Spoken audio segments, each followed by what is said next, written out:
My son came when I was 19 years old, so I was a single father. And my son went and moved in with my parents, which was the hardest thing I've ever gone through in my life.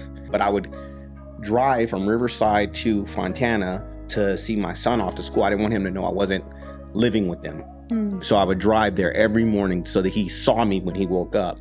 Everything was bad. It was just, there was nothing good going on. And I tell everybody this is where my life pivoted. It seemed like it was going in the wrong direction, but it was actually the springboard that gave me everything that I have to this day. Mm-hmm. And I took a laptop that I bought off a crackhead, probably stolen. Like literally? Literally. Okay. I took that laptop and that little office, and I started my commercial consulting firm. And I didn't have any money. I would go downstairs and take a shower at 24 Hour Fitness, and I would come back upstairs, and I'd roll out my air mattress and sleep in there. And then in the morning, I'd put the mattress down and roll it up and open up my doors for business. And I grew that company from 2008 to 2015. And then I sold that company for a significant amount of money. And that's where my wealth came. I'll never forget at my wedding, my son, his words to me at my wedding, where he said, you know that the story I told where I said I was waking up every morning to get there and all that? He knew. He said, Dad, you never knew this, but I always knew. And it like, yeah, it brought me to tears there at my wedding. My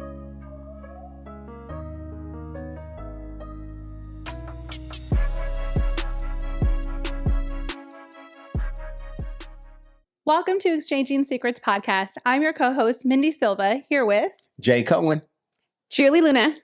And we're here today. You're going to get to know Jay on a more intimate level as he shares his inspiring story. Before we jump in, we'd like to thank our sponsors. First up, Ruben the Realtor. Woo-hoo! Oh, Ruben. Thank you. Next, we have the Ada Reina. Thank you, Ada. Thank you, Ada. And my lovely mom, who's actually behind the camera today supporting us, Esther Chavarria. Thank you. Love you, Mom. Shannon Laird, thank you so much for being a continued sponsor. Remember to like, comment, share, subscribe to Exchanging Secrets podcast on YouTube. All right, you ready to jump in? Let's do it. Very right. honored to be here. Thank you for having me. I'm so honored to have you here. In a little bit, you'll get to hear why. But Jay, I thought it would be a great story to open up about how we met, how we know each other, and Julie can hear the story for the first time. I'm excited. Yeah. Yeah, so I actually, we both grew up in Fontana, California, and I was best friends with your sister. I met her in the 6th grade at Almeria Middle School, and Mindy used to bully me she was mean. Wow. She was so mean to me. I want to say this on camera. Make sure you get this. Oh, I'm gonna correct this. Don't cut this out either. Please go ahead. She used to be, she was a firecracker when she was younger. Wow. And so Natalie, her sister, and we were just super, super close. And at that time, my father was still in prison.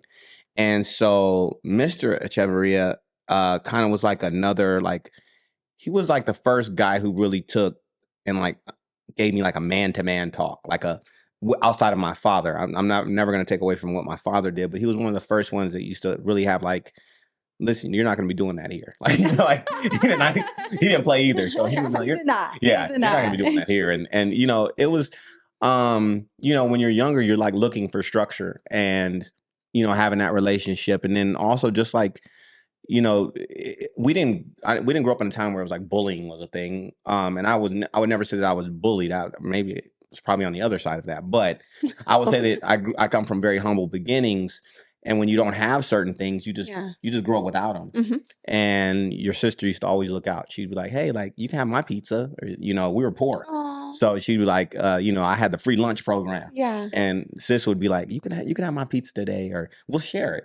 And so, I'll always have a soft spot in my heart for your family.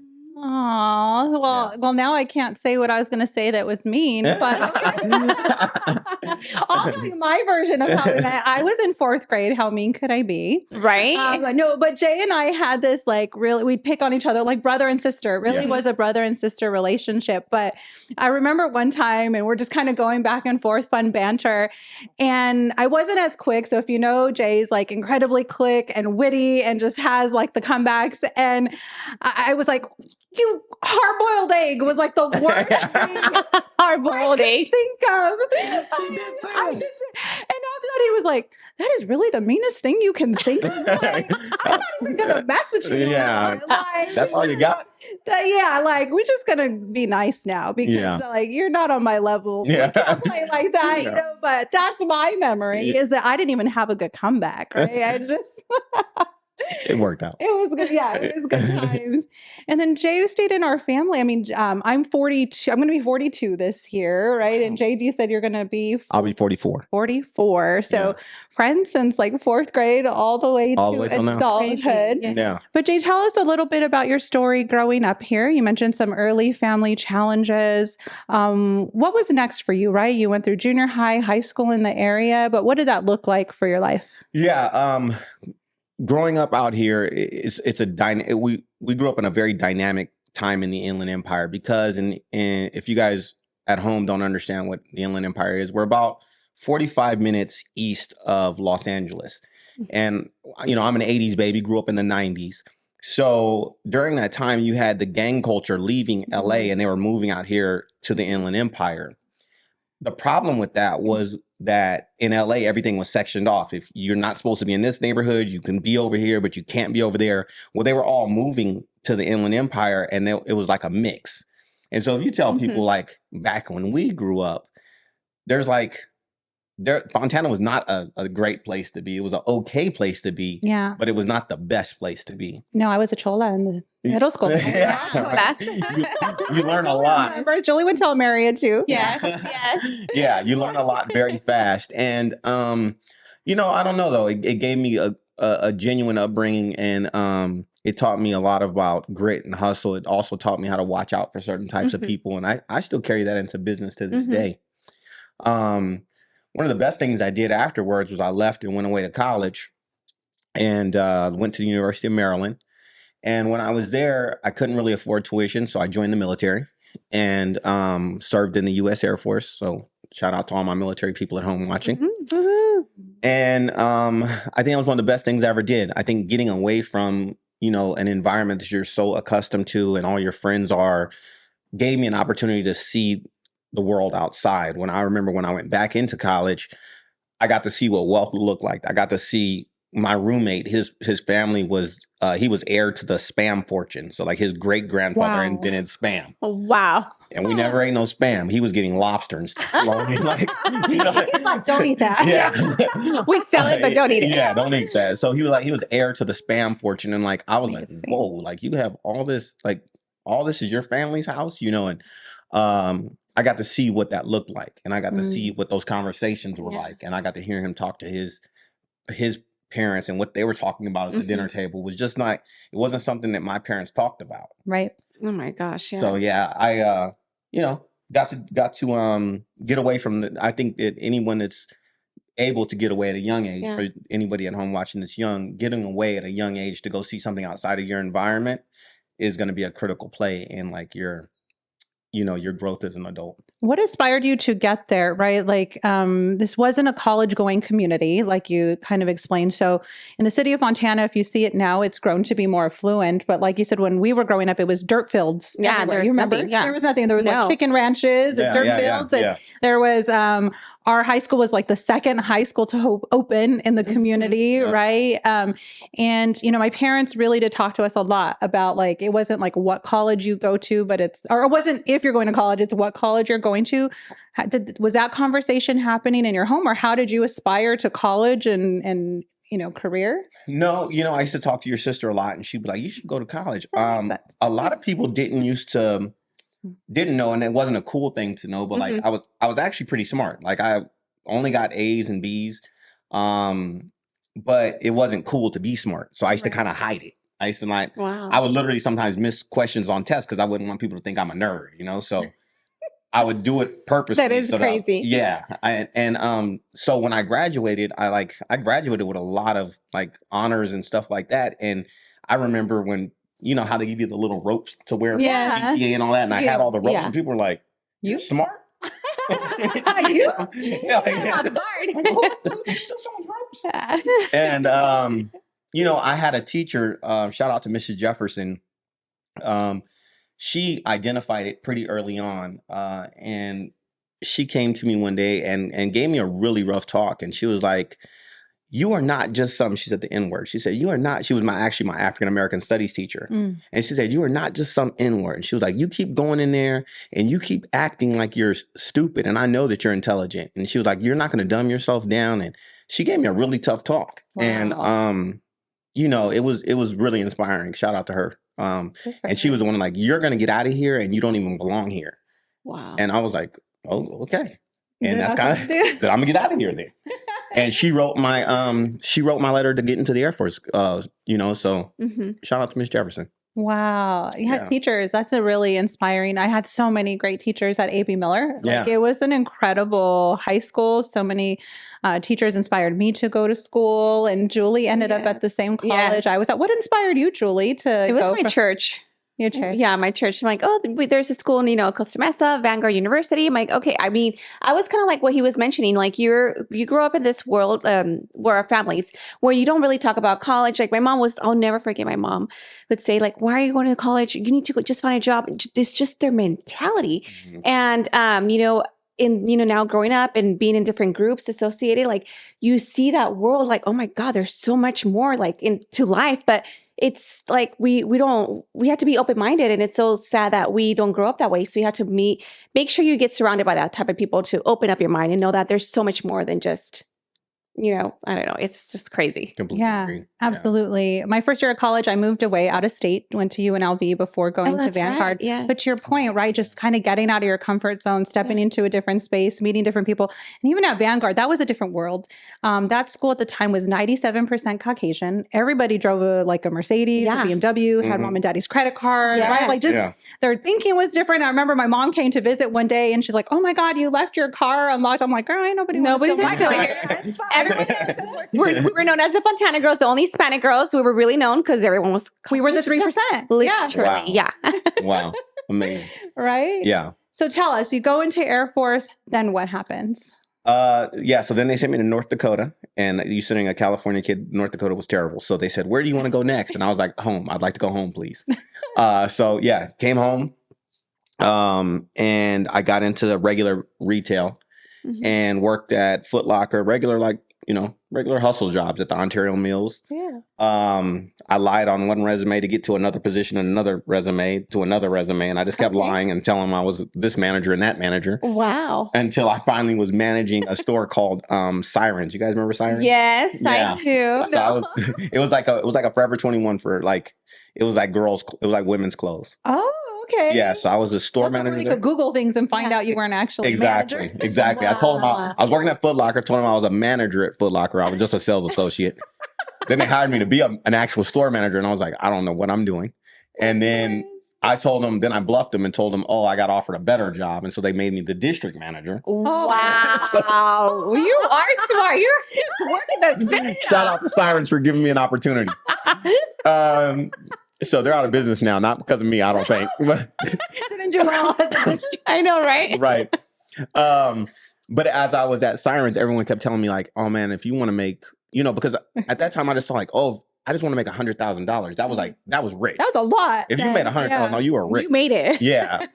And so I was like, I just want to make $100,000. And I'm like, how do I get to the job that makes that? And they said, well, you need to get in a big box retail.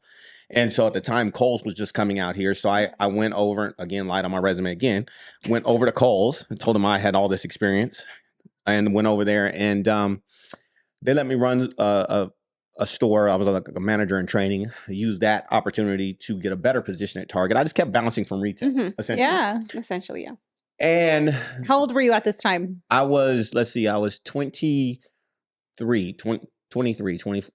25. And your son hadn't come along yet. My son had come along. My Yeah, son came. okay. My son came when I was 19 years old. So I was a single father. I'm sorry, we jumped over that part. Yeah. I had a child at 19. I was separated from his mother at 20, and I raised him, by myself. It just was one of those things where his mother moved away, and I was like, I'm keeping my son here because we had the support base here, and that's why me and my son are like thick as thieves because we really grew up together. Yeah. So yeah, I was 23-ish around there, and then I was now fast forward, let's see, this is now to 26. So around 23 to 26, I'm working retail hustle jobs. And I'm finally getting close. And that last job, I'm at Target. I have a job that's paying me a $75,000 salary. And with my bonus, I'm finally going to get over that $100,000. Yeah. So I'm like, oh, I done made it. You're like, Yeah. I They made ain't it. gonna tell me nothing now. I don't need to eat spam. Yeah, exactly. Ain't no spam no more. And I was coaching my son's football team, and a guy comes to me, and his name is Nate Neal. Shout out to Nate. He literally is one of the biggest mentors I've ever had. He came to me and he goes, man, you're a great salesman. He goes, you would do amazing in real estate. Mm. And I said, nah, I'm making 100,000. I ain't going nowhere. Okay. Yeah, I'm straight. I need that. So he said, how much are you making? And I told him, I lied, of course. Listen, I'm trying to tell you I lied a lot when I was younger, but I'm not lying right now. So Confession time. I've gotten past that point of my life. I was trying to make it then. Yes. So I said, I'm making $100,000 plus bonus. And he goes, okay, if you don't make $100,000 in your first 6 months working with me, I'll give you whatever's left. So I was like, that's You're just like, bet. done. Let's go. Where do I sign? Yeah, he was like, quit tomorrow, be in my office on Monday. I was like, quit tomorrow. I was like, let me give him a 2-week notice. He goes, nope, you got to burn the bridge. Quit tomorrow. So I did. Wow. I went in there and I just quit. And I said, I'm not doing this anymore. And I packed up my stuff and I went to go work for Nate. And in 6 months, I had made $100,000. And he was like, yeah. And I'll never forget that very first check I got with him. It was my commission check and it was like $13,000. And I was like, is this for real? yeah. I went back into his office and was like, did you make a mistake on my check? And he looked at it and he thought maybe you owed me more. So he was like, no, it looks right. And I'm like, I told him, and he'll tell you if he ever sees this. I told him, I said, let me tell you something. I'm taking this check to the bank right now. I'm warning you. I'm warning you right now. And after I cash it, don't you ask for a single penny back. Yeah. And he was like, And it better clear. Yeah. He was like, it's all yours. And I went to the bank. I'll never forget. I had an undershirt on. I went to the bank and I have a ton of tattoos. And I must have sat in that bank for 35 minutes while they verified that check. Oh, I'm sure. Straight judging you. They called everybody and their mother's mother to verify that check. So I sat there, and when I realized, wow, I could make this kind of money, I just became, I sold out at that point. And worked real estate from 2006 to 2008, and then the market crashed. And that's yeah. You were in the mortgage industry at the time. Can't forget that. Remember? Yep. And that's when my life changed forever, in the right way. Oh, well, then what happened then? I know. What happened after? Well, I was working. I had one of my best friends working for me. He was working as my assistant. And we had our own office at this time. You had an assistant? He was my best friend. Shout out to him. He's still my best friend to this day. Nice. And he goes, man, I got daughters, man. I need to go to work. And I was like, I ain't going, man. I'm not going anywhere. I'm going to stick my flag in the mud. And this is what I do. I'm in real estate and this is what I do. Mm-hmm. And I went through probably the hardest time of my life. I lost everything. I went from owning, in 2 years, from 2006 to 2008, me and my ex-wife had bought 4 houses. We owned 2 here and 2 in Arizona. We lost all 4 houses. My credit was shot. Everything was bad. It was just, there was nothing good going on. And I tell everybody this is where my life pivoted. It seemed like it was going in the wrong direction, but it was actually the springboard that gave me everything that I have to this day. Because I told my wife at the time, my ex-wife now, I told her, I said, hey, you know what? Like, this is what I want to do. And I can't afford to pay for us and pay for my office. So she moved back in with her mother, and my son went and moved in with my parents, which was the hardest thing I've ever gone through in my life. I went and I got an office in Riverside, right off Van Buren. There's a 24-hour fitness, and above it is office spaces. And I rented an office space from an Army recruiting office, and literally the office was the size of the bathroom at max. And I took a laptop that I bought off a crackhead. It's probably stolen. Like literally? Literally. Okay. And I took that laptop and that little office, and I started my commercial consulting firm. And I didn't have any money. I would go downstairs and take a a shower at 24 Hour Fitness, and I would come back upstairs and I'd roll out my air mattress and sleep in there. And then in the morning, I'd put the mattress down and roll it up and open up my doors for business. But I would drive from Riverside to Fontana to see my son off to school. I didn't want him to know I wasn't living with them. So I would drive there every morning so that he saw me when he woke up. And then when he would come back from school, I would do his homework with him, wait till he fell asleep, and then drive back. Because I'd always told myself, like, I'm never moving home, never moving back home after I left. And so now you fast forward from 2008, I slowly built that business up. I met a really good mentor, Chen, shout out to him, who taught me a lot about commercial investing. And he taught me that when foreign people bring their money into the country, they lose a large percentage of it to taxes. Oh. And he taught me, and so I found out that you could do this form that was about this thick that could get less taxes. Okay. So I started doing it for him, and he was super wealthy. And so he started telling all his wealthy friends, and I started doing it for them. And I grew that company from 2008 to 2015. And then I sold that company for a significant amount of money. And that's where my wealth came. Wealth building started. Would you say that moved you to millionaire status or not quite yet? It did move me to millionaire status, but it moved me to millionaire status without actually being able to realize it, because at that same time, so I sold the business in 2015. In 2014, I started going through a divorce. I knew at that time I needed to take and shield my business. So I took my business and I put it in an irrevocable trust.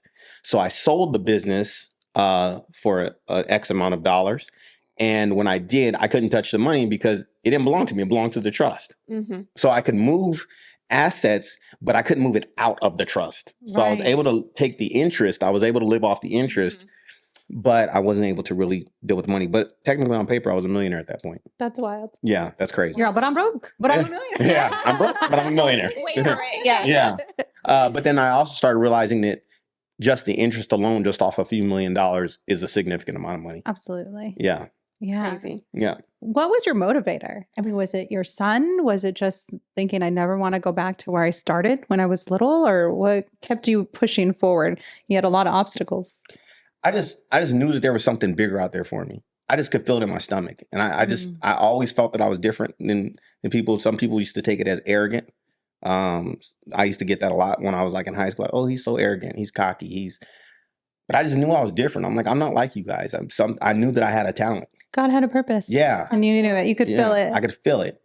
And like when you feel like you have a calling on your life, like I'm actually more afraid to not live up to seeing the potential that I know he put into me than for me to care about what anybody else thought.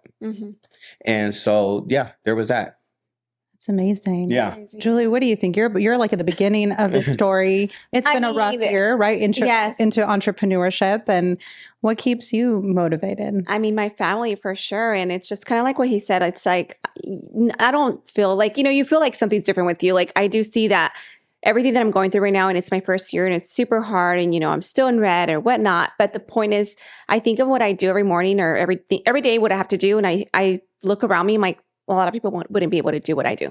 And I think that's what it is. Like his story, how he would like sleep in the couch and, take it down, go downstairs just 24 hours and shower. It's those little things that people don't see that happen. So me running my business, people don't understand what I do, what it takes behind the scenes to be where we're at. And I know one day I'm going to be successful just like you. The time will come. But it's just the point of like, I think only those that are different are willing to do the work is what helps you succeed. I mean, you can tell he's very driven, and people can be smart but not driven or just lazy. And like, you got to have that momentum going. Yeah, you have to have that fire in your belly to keep moving, right? People ask me all the time, how do you keep doing it? I'm like, I don't know. It's kind of like you say, that God put this gift in you or God put this talent in you, and it would just be a waste of his gift to just sit on it. Yeah. Yes. And we have to answer for that. Yeah, we do. Yeah. Yes. Yeah, absolutely. So you come into technically your first millions, and your son is how old at this point? So he's 15 at that point. 15, and you're at the cusp of a divorce. Yep. Then what's next? You sell the business. Yep, so then sold the business. How do you? Yeah. So what are you doing in the meantime? I thought I was rich, so I thought I wouldn't have to do nothing ever again. Okay. So you're like, I'm done. I made it. I'm done. Yeah. Okay. I'm not doing anything. I was only 35, and I'm like, I'm not doing anything. I'm gonna live off of this interest. And that's when you realize that $1 million's not enough. Right. You think it is, but it's really not. And so I was kind of in between. I had also signed a 5-year non-compete, so I couldn't do anything in real estate for 5 years. Ooh, wow. And not even like houses, like Couldn't do anything. I couldn't do fix and flips. I couldn't do anything.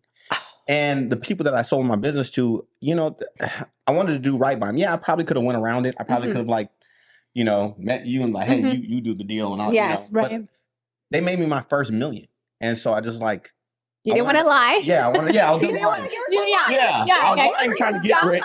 Yeah, I was lying trying to get rich. Now rich. I'm not doing that anymore. Yeah. So I'm not gonna do it. So I wanted to walk with integrity during that time and honor that sale. I also really realized that there was people who had money way beyond what I ever thought of, and their lawyers are much stronger than mine. And so I was like, I better respect those people. That's true. So I did that. And then I meet my lovely wife right around that same time, my now wife, around that same time. And I was kind of talking to her. I didn't really know what I wanted to do. And a good friend of mine said, hey, man, you know what? Like, I'm starting this business. He owned like 12 Subways. And shout out to James, who is like a great mentor and a big brother to me. And he goes, I'm doing this thing in Subway, and I really, but I'm getting rid of it, and I'm going to get into this Amazon thing. And I was like, I don't know anything about logistics. Like, I'm a real estate guy, but I'm like, so he starts sending me his weekly invoices that he's invoicing Amazon. And this is at COVID time. So this is 2019. Oh, wow. 2020. He was blowing up. Oh, he was going crazy. Yeah. Like, Out of control. I was like, so you get to send this to Amazon every week? And he was Yeah. like, yes. And they pay every 7 days. And I was like, sign me up. Let's go. And so I applied, and they have a delivery service partner program, which is, for those of you guys who don't know, Amazon doesn't own not a single one of those blue vans that come to your house. They subcontract all those vans to guys like me and friends like mine. And so I signed up for that program, and I got into it in 2020. And I also began day trading at the same time.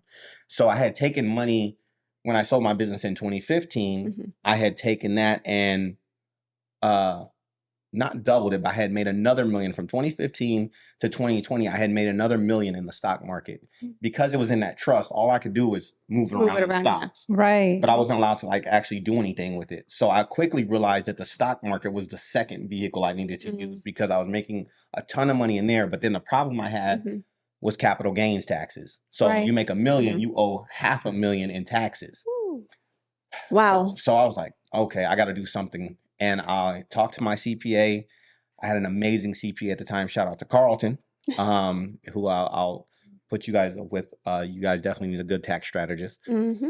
And was talking to Carlton, and he was like, listen, I need you to go buy, this is December 14th. I'll never forget this. December 14th of 2019. He goes, I need you to go buy a house. And I was like, buy a house? And he was like, yeah. Like, where am I going to find a house to close on in 2 weeks? In 2 weeks. Where were you at that time? Out here. In California. Still in California. In Fontana? Yes. Okay. Yep. And he's like, well, I don't care. I don't know what you're going to do, but you can't pay Uncle Sam this money. So you need to go buy a house. Couldn't find a house. I called him. I said, listen, realtors are on vacation already. They're not even answering my calls. Right. I don't have Ruben the realtor. So they're not. Yeah. You should have called Ruben. They didn't pick up my calls. So, I didn't have like the connections because remember I was still under my 5-year non-compete. Right.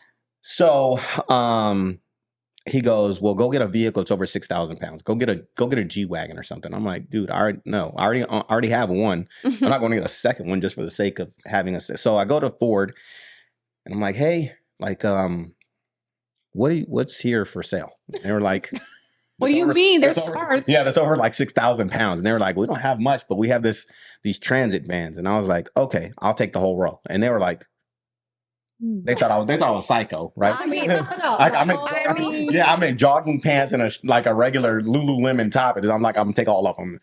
And so anyhow, that's how we kind of got into logistics. By accident.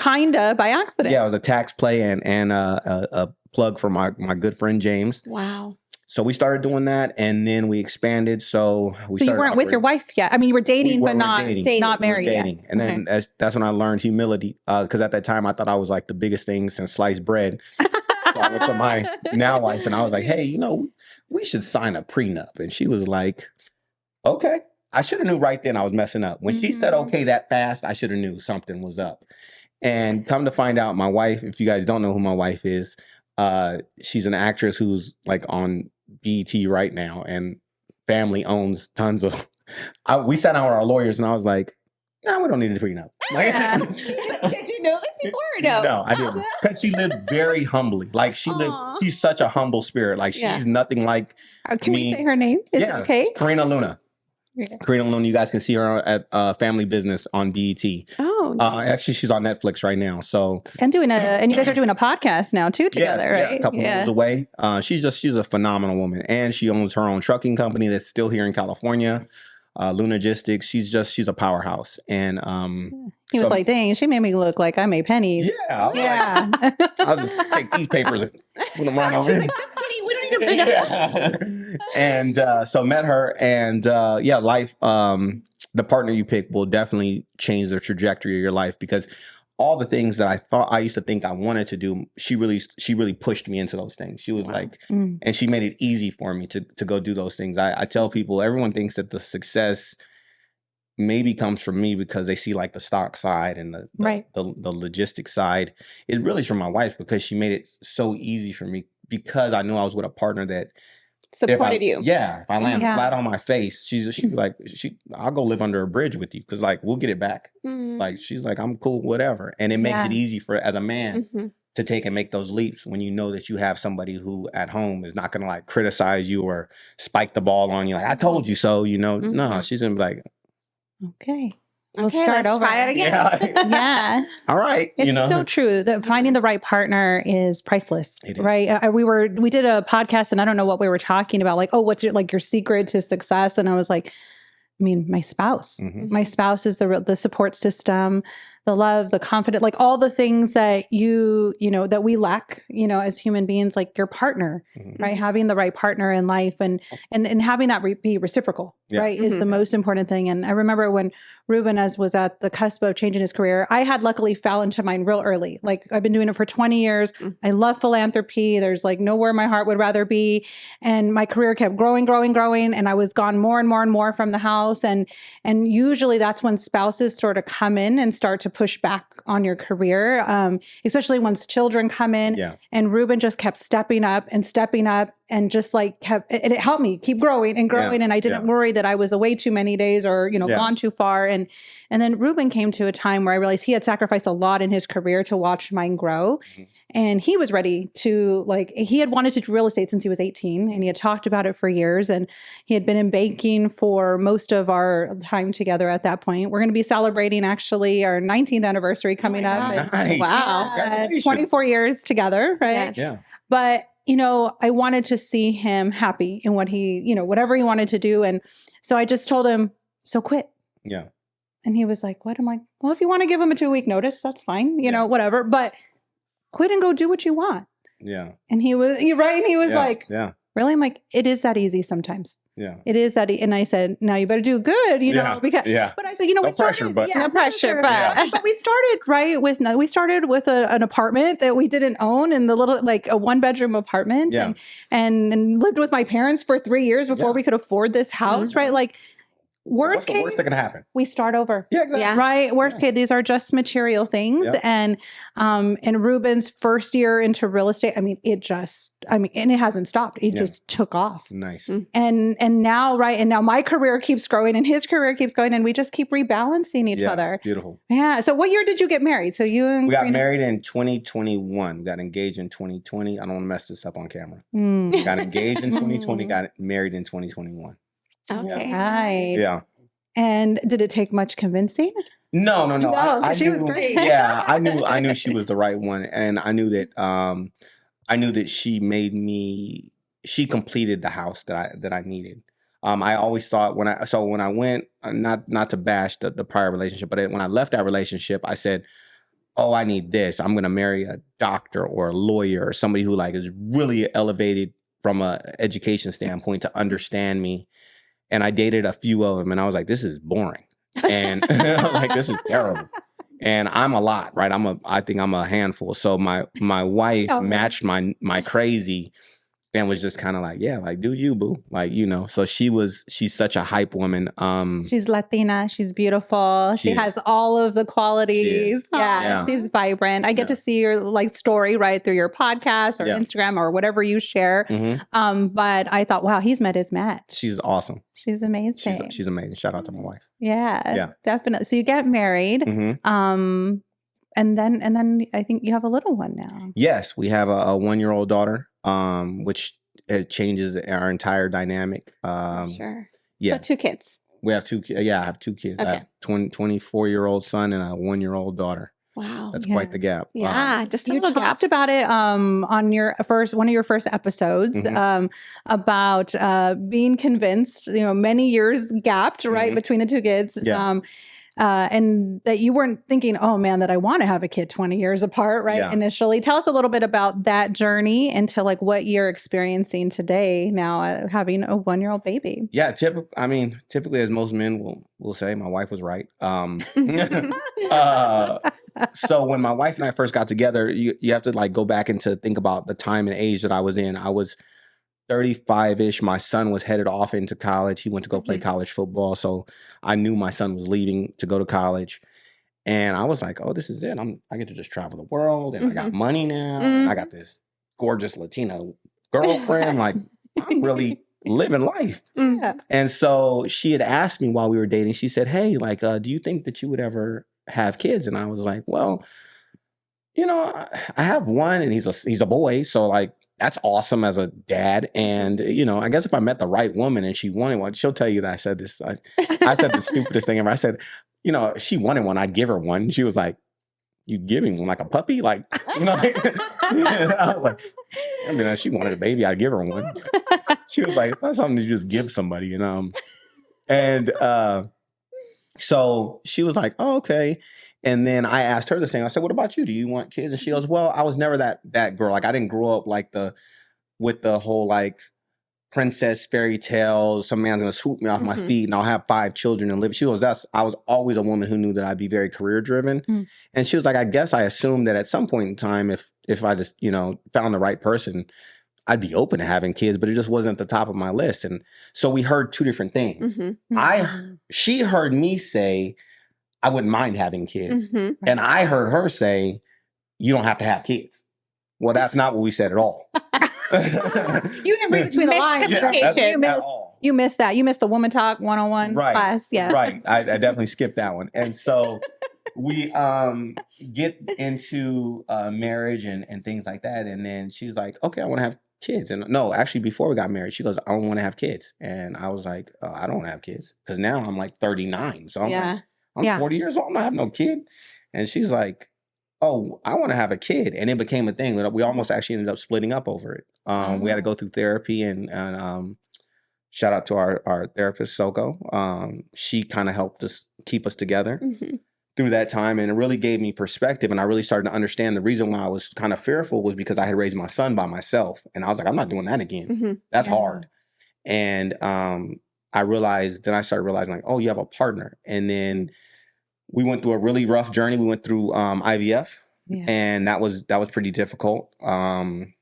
And watching because as a husband, you want to protect your wife from everything. And you can't protect her from that. Like she has to take those shots and it's a long process. And then you watch her get her hopes up and then you watch her fall. And then it's an emotionally tough thing to go through as a couple. And, now we have a beautiful little 1-year-old daughter. I was a little greedy. I wanted only a daughter. I did not want another son. So we went through 2 rounds because the very first time we had 7 eggs and it was 6 boys. Damn. Wow. And 1 girl that was not viable for transfer. So I was definitely a boy maker. And you think? She was like, well, we'll just have a boy. And I was like, nope, no. Because you have to be a different type of man with a son than you do with a daughter. But, I just wanted to, I get to spend my whole life being soft now. Like she has to be the tough one. Yeah, you go be the bad cop. I get to be good cop. So now I just look at my daughter and like, whatever you want. You want ice cream for bed? Come on. Wow. Okay. Your mom's not going to allow it, but I will. Go hide it over. That was my dad. That's the way you get to be when you're a dad. It's so true. Yeah, he was a lot softer with Yeah, us. 100%. Yeah, You get to be. definitely. Yeah.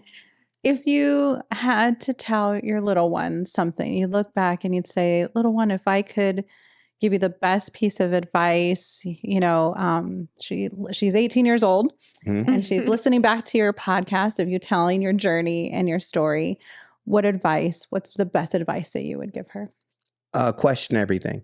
Question everything. Question the things that I taught her. Question religion.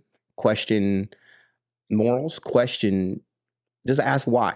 And I'm not saying that there's definite answers in that, but what it does do is it challenges you to grow outside of those things, and it allows you a deeper understanding. When I started, I'm not probably your prototypical Christian, but I do feel like I'm much closer to God than most people are because I walk in faith, and that's through me questioning religion. Because I grew up in a heavy church background. When my parents were in prison, I was raised by a pastor who happened to be like my godfather.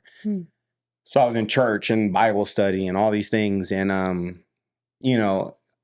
I thought that there was only one way to Christian.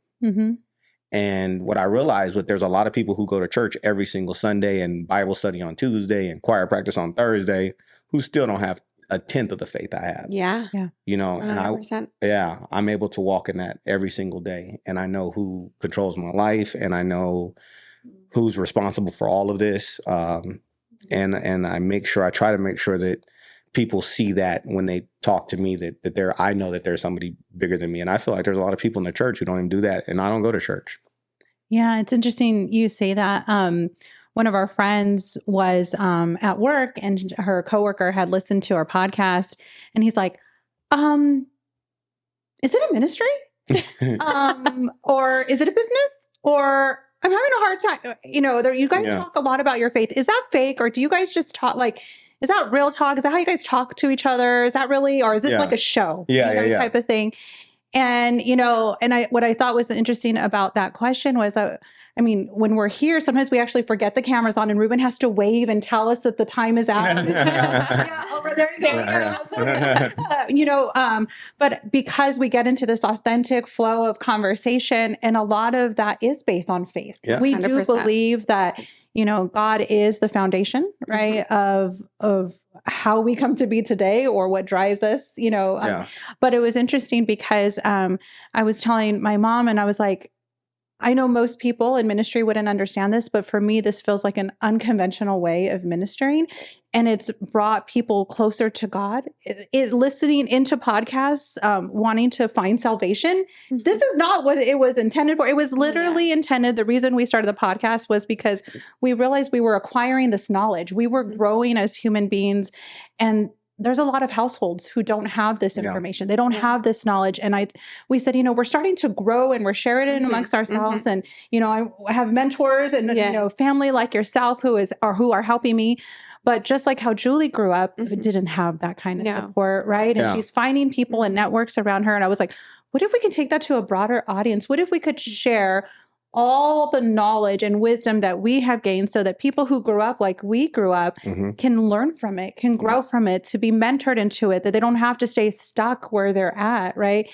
And it's become this like unconventional part of ministry. It's why my mom she's a monthly sponsor of the podcast, and so many people have come alongside, and we still get that question, is it a business? Is it a ministry? And I'm like, I think it's whatever God wants it to be. God wants it right? And it started this like crazy momentum of like, we had even talked about slowing down, and it just keeps picking up, and you just realize that God is in the midst, and he has this plan, and we're just a vessel of that work. And so, I think you're totally right. I'm not conventional. If you look at our reels, they're crazy, and we're in the street and we're yelling in cars and we're just having fun. Life is not. But I think that's the point. Like, we stepped out of the building, we stepped out of the four walls, and we're just living, and it's impacting people around us in a way that we actually just could have never imagined. I think it looks more like this in real life than what you see presented at many churches. There's a lot of good churches. I will say that churches changed a lot from when we've grown up. They're getting a little bit more like cutting edge. Yeah. My parents had a great ministry. Yes. Yeah. Like you see the pastors wearing jeans now and sneakers and More down to earth. yeah, Yes. it's a little bit more relatable. So, I'm glad that the church is growing from that. But yeah. Yeah, I do. I mean, I love church and I did grow up like you with some foundation, but I do think that my approach to life is not always conventional. But I think I really want to thank my parents for that, is that they always allowed me to be in that. And they did get a lot of pushback from people in the congregation about my unconventional approach to youth ministry or young adults ministry, or how we brought them into our lives and how we lived that out. But or how I loved certain communities that had been rejected, amongst the church. And but I think that is who God calls us to be, right? He calls us to love everywhere we go, and ministry is not always behind those four walls. And you encourage me. I love to listen. I even send them to Julie sometimes when she needs inspiration and she's feeling like, beat up by entrepreneurship. It's a lot. And I'll just listen to this. She's like, yes, I need more of him in my head, but you continue to inspire me, Jay. Thank you. For those, I'll talk about it a little bit, but Jay on his thing would always say, like, I know people ask me to mentor, but I really don't have a lot of time. And especially now with the little one. And I was like, I'm going to ask you a question. I know you don't have a lot of time, but will you continue, to mentor me? And he's like, yeah, I would never say no to you and your family. And I was like, oh my God, it's been everything. But it's really it's what allowed me to start in my consulting practice, which I still have going today, right? Ruben and I, God willing, it'll close escrow, but we just went into escrow on our first investment property. Yeah, so hopefully it'll sell. We want to do a few flips and then start doing rentals is kind of our plan. Yeah. So, but just thanks for the encouragement. I think watching someone who right? And who's like, you get me, you get where I came from, what the obstacles are, where the challenges, and you help me avoid some of those pitfalls. And it gives me the inspiration to try something new, to go for it, right? To take the risk, because it's scary. It's scary to let go of what you like. You say, you're like, oh, I have this little pot now and I don't know if I should do anything with it, right? Maybe I just sit on it. But what's scarier though? Like maybe not ever trying it? Yeah. Yes. That's not knowing. Yeah. What if you would have tried? That's what motivated you. 100%. I knew I wanted to die knowing that whether this business is going to work for me or not, I tried and I did it. Yeah. 100%. And especially like your children as they watch you and things like that. I can't tell my kid to chase their dreams and I didn't. Exactly. Actions speak louder than words. Yeah. Yes. And it's great that they see like your struggles and things like that, because that's what real life is. Yeah. And I don't know if they get it fully, but they do. I'll never forget at my wedding, my son, his words to me at my wedding, where he said, that the story I told where I said I was waking up every morning to get there and all that. He knew. He said, Dad, you never knew this, but I always knew. And it brought me to tears there at my wedding.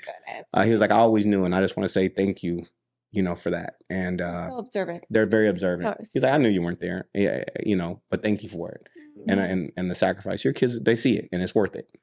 Yeah. And then when you're super rich, they'll go, thank you. I knew I remember when you was over there stressed out, Mom. Yes. I remember you getting up at 3 a.m. I remember that. Yeah. Struggle's real. That's right. Final question. Yes. Something that people maybe wouldn't know about you, something that's a little bit unexpected that, most people might see a persona or a person, right? But what you share maybe on Instagram or on film may not be, what happens outside of the scenes. What would you want people to know about you that maybe they don't know? I'm actually a lot more simple than people think that I am. People usually see me and they see all the flashy or I have tons of exotic cars and classic cars, and they're like, that dude must be so like, I don't know. They put me in a box, right? And if people who really know me know I'm at home at 7:00 every night, I'm in bed by 8:30. I'm so boring. I am so boring. I'm up every day for the gym at 4:30, and I live a very routine life. I'm also a little manic. So a lot of times I kind of go with the flow, but when my routine is messed with, it kind of throws me way off. So even today, like as soon as I landed, the first thing I did was went and got a workout in. And I have a way that I live my life that it just works for me. And I think a lot of people don't understand that about. I think I'm some big like rock star flying on jets. Yeah, flying on jets. And that is such a small part of my life. If I just was at my house with my wife and daughter and my son came through I'd be just fine. It's who I am. And I guess maybe the other thing that I would hope that people know about me is that I'm very real. I don't have a big social media following. I define freedom as being able to, I guess I lied so much coming up. You got over lying. Yeah, just like Yeah. freedom is never having to lie. I get to be exactly who I am. You And made it. yeah, I don't have much out of to the way. impress anybody or care what anyone thinks. And that's something that I think, and I get sometimes people, under my posts and stuff, they'll say stuff and I'm like, you have no idea. I could care less about what you think about, like, Yeah. good or bad. Yeah. Good or bad. It doesn't move me one way or another, and I'm blessed by that. Okay. Yeah. That's beautiful. I live life on my terms. I love that. Well, Yeah. Jay, thank you so much for being here. Thank you It's for truly having an me. honor Yes. to have you with this The honor is mine. podcast. Yeah. And remember, everyone, to like, comment, share, subscribe to YouTube. Check out Jay on Jay Did the Deal on Instagram. Thank you, friends. Thank you, guys. Bye. Bye. Take care, everybody. Thank you, guys.